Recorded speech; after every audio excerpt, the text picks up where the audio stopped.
Hello, my name is Keerthan, and I'm the co-founder of Sharp Education. And at Sharp Education, we get students in high school into the best universities, Ivy Leagues, T25s, you name it, the best universities in America, and ideally the right fitting universities that set up the student for the rest of their career and the rest of their life. And in this video, I want to teach you something outside of the normal college admissions strategies that you get and you hear about from everyone around you. Instead, I want to teach you a way of thinking. So, in a recent coaching session I had with a student, he was getting bogged down with a lot of schoolwork in high school. He's currently a junior, and he was saying he cannot put any time into his SAT practice or his extracurriculars because of how much work school is requiring of him right now. And I tried to work with the student to see what he could do to reduce the amount of time he's spending on school to be able to expand his capacity on stuff like his SAT practice and his extracurricular work that he has to do. I tried to go over different study strategies. I tried to go over different test taking tips. I tried to go over different time productivity tips to make sure he can utilize them for his schoolwork to reduce the amount of time he's spending. However, no matter what suggestion or solution I gave him, he always counteracted with some excuse to why it won't work and he won't be able to do practice for his SATs or practice for his extracurriculars. And then I started to ask myself, are the solutions I was providing to the student the problem? However,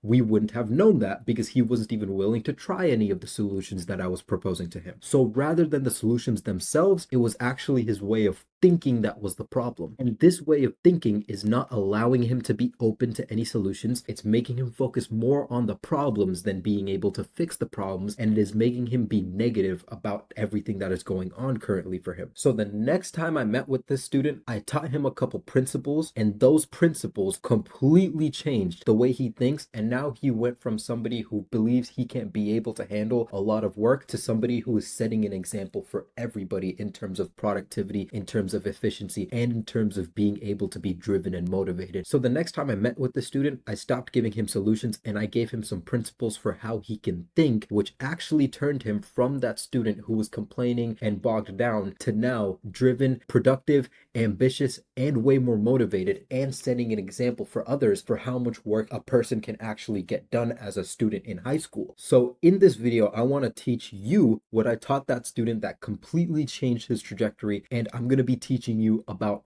mindset. And you might be thinking, oh, mindset, that is such an Andrew Tate thing. However, what you're not going to get from them and what you're going to get from this video is an actual scale of measurement of where somebody's mindset fits on this totem pole. And you're going to be able to use this data to measure yourself, to know where you're at, to know, okay, how can I improve from here? And by fixing your mindset, even if you have zero solutions to whatever problems you're going through, you will be able to accomplish so much more than others who think they have all the solutions or even believe they have all the solutions to their problems. So I have my iPad right here, and I'm going to be teaching you these principles, and you can walk along and get these frameworks into your head, and hopefully you drill these down. So let's put these in some big words. Mindset.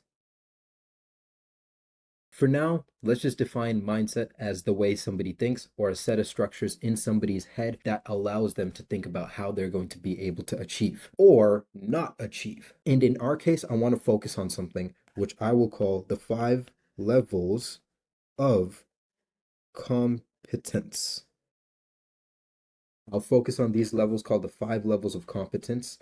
And these 5 levels of competence provide an actual scale for you to be able to know where you fit and where your set of thinking is on the scale and how you can fix yourself to be in the top of that scale. And because I'm providing you a scale, you will know how to improve yourself to make sure you're on the best version of your mindset. So, the number one level you should aspire to be in the 5 levels of competence for your mindset is this: positively active. If you can be positively active in whatever you're trying to do for your goals, you can achieve anything in life. A couple traits about somebody who's being positively active: this person who is positively active takes full responsibility for outcomes and results. This person who is positively active says, even though I have bad teachers, even though I don't know how to study for this test, even though I have zero study material, even though I have a pattern of bad test taking, I will still get the highest grade of everyone in this class. In other words, it is essentially achieving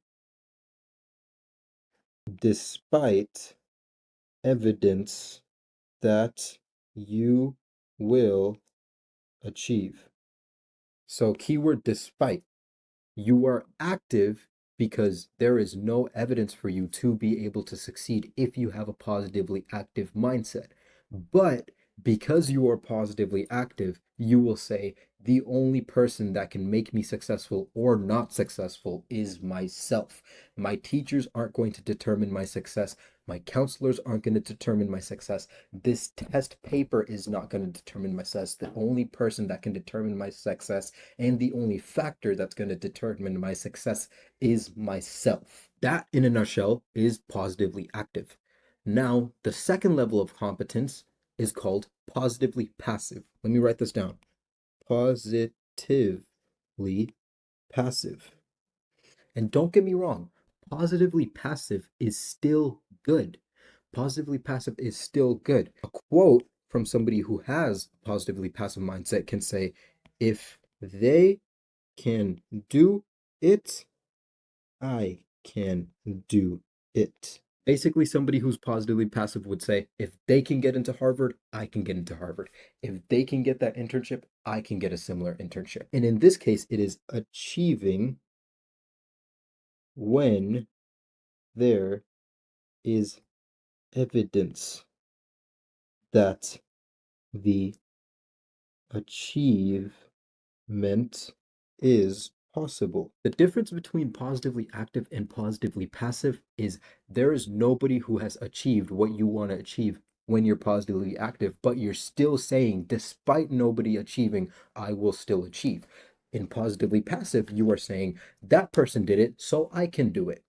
That's the difference. Now, I do understand being positively active is extremely tough. In fact, there's only a limited number of things you can be positively active for. Most humans probably don't try to become positively active in their entire lives. However, the ones that do succeed and set the example and set the tone for everybody else that comes after them. And in your case, it doesn't mean you need to be positively active because people have achieved the goals you want to achieve.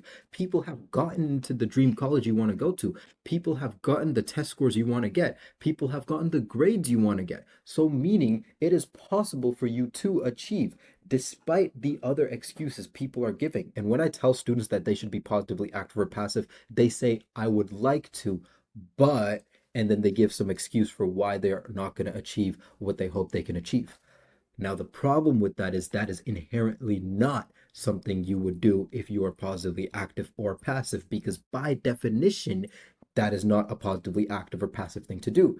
You are giving excuses for why you can achieve, and those are a couple different levels of mindset. So, assuming one and two are in the green zone, we still have three more levels in the competence, and these three levels are things I don't want you to have. Number three is new neutrally passive. And somebody who is neutrally passive would say, let's try to achieve X goal. Somebody who is neutrally passive would say, let's try to achieve me getting into my dream college. Let's try to get a high SAT score. Let's try to get good grades. Now, this does sound like a fair mindset, but that's the problem. It's fair because you are saying you can try and you are open to the possibility of failure. The difference between neutrally passive and positively active and passive is when you're positively active and positively passive, you have an option to only succeed. When you're neutrally passive, you're giving yourself an option to succeed just by saying, let's try. And I don't want you to give an option to not succeed. Even from a personal perspective, you only have one chance to get into your dream university, unless if you decide to transfer or something like that.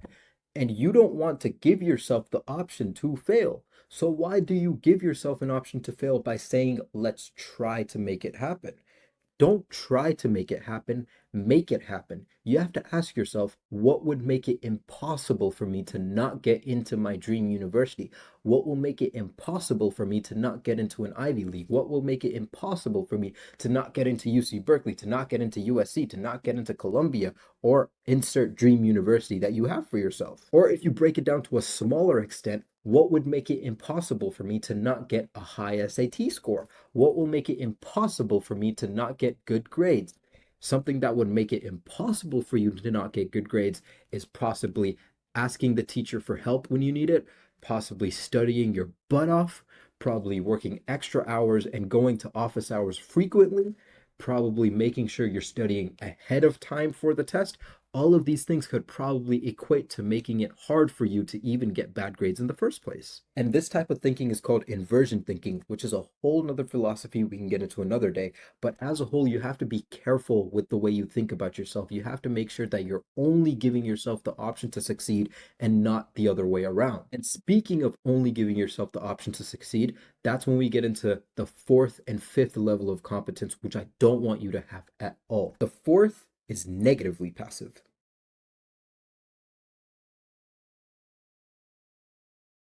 And somebody who is negatively passive could say, even though others have done X achievement,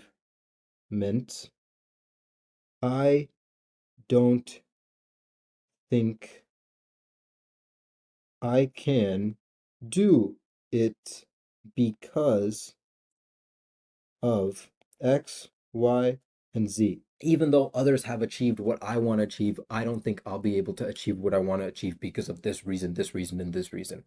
Now, remember when I told you I was trying to tell my students that they should embrace a positively passive or active mindset? And then they responded with, I would like to, but I don't think I can because of this, and this.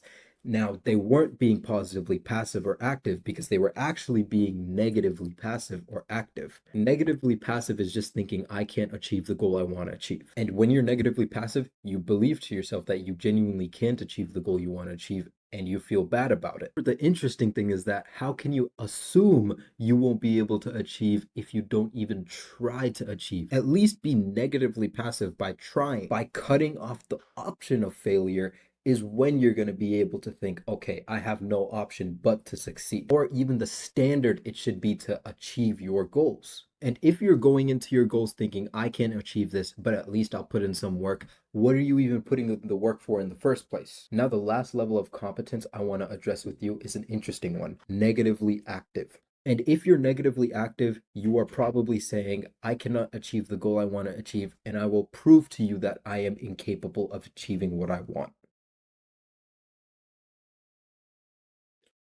I am incapable of achieving what I want, and I will, damn, my handwriting, will prove it. So somebody who is negatively active tries to prove that they are incapable of achieving the goal. Maybe if they're trying to lose weight, they will prove that they have a genetic problem. Maybe if they're trying to build muscle, they will prove that they have a genetic problem and they can't build muscle easily. When they're trying to focus, somebody who's negatively active will think, oh, because I have ADHD, it is physically impossible for me to focus, and I will prove to you that I cannot focus. When somebody's trying to pay attention in class, sometimes they will give an excuse of, I have low energy levels. Watch me during class. You will see that I have low energy levels.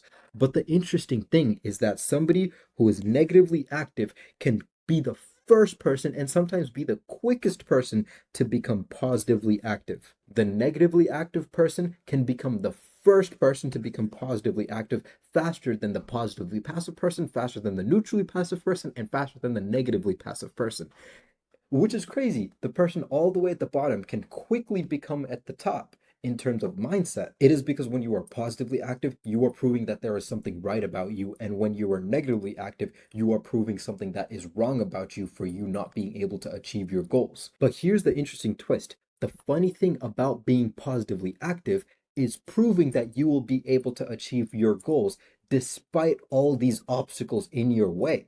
So, are you going to prove that there are obstacles in your way, or are you going to prove that you are capable of achieving your goals? It is that simple. Where your attention and focus goes is where the results come. If you want to focus on how bad your obstacles are only going to get bigger. If you want to focus on you being able to produce quality results and getting the goals that you want to achieve, you'll be able to produce the goals you want to achieve. If you want to focus on putting in the work required to achieve your goals, you would probably get the work out much better and much faster than just focusing on the obstacles in your way. And that's the thing, people complaining about their situation for why they can't achieve the goals that they want. It's not the situation itself, it's the way you think about your situation. You thinking your situation is bad is only going to make your situation worse. You at least taking full responsibility for your own situation is probably going to change the situation in the long term. So I know this was kind of a different video that I wanted to share for you guys. However, these have helped my students way more than any SAT tip.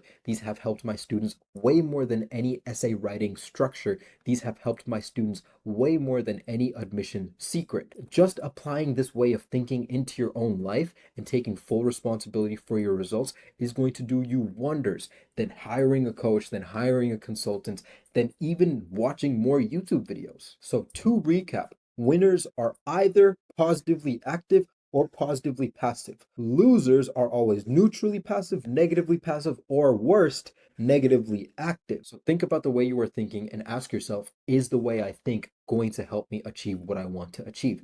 Am I focusing on the problems I have in my life, or am I focused on building solutions and putting in the work that is required? And am I focusing on making my goals happen, or am I focusing on why I'm not going to be able to achieve my goals? And just doing that self-reflection for yourself will put you ahead of everybody else.